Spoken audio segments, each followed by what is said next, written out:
maksa me sõime ära enne poti, sest Peetsil on... Kuna Romek loobus omale antud aust olla kõige targem ja vanem selles seskkonnas, siis võtan selle silmasöömise enda peale. Ja tunnistan, et ma ei ole eluses ühtegi silma söönud.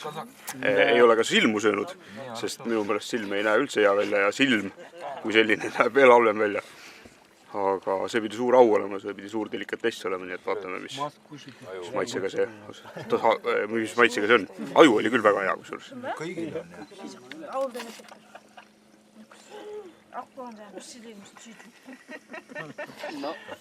Tead, see on täpselt siukse maitsega nagu selline keedetud muna, mis ei ole päris valmis keedetud, siuke meedium, veits vedel. Täpselt sama maitsega.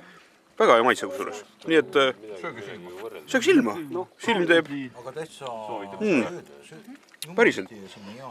See oli küll päris selle sajandi raudselt kõige positiivse kogemus.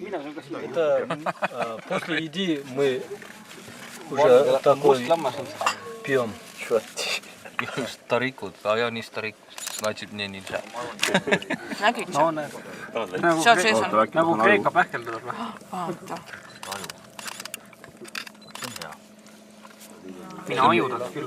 Ma ei taha, ma võin selle silmaraiska alla tervet neelata ja somme oksendada. No, davai. Oota, aga lõika mingid tükid.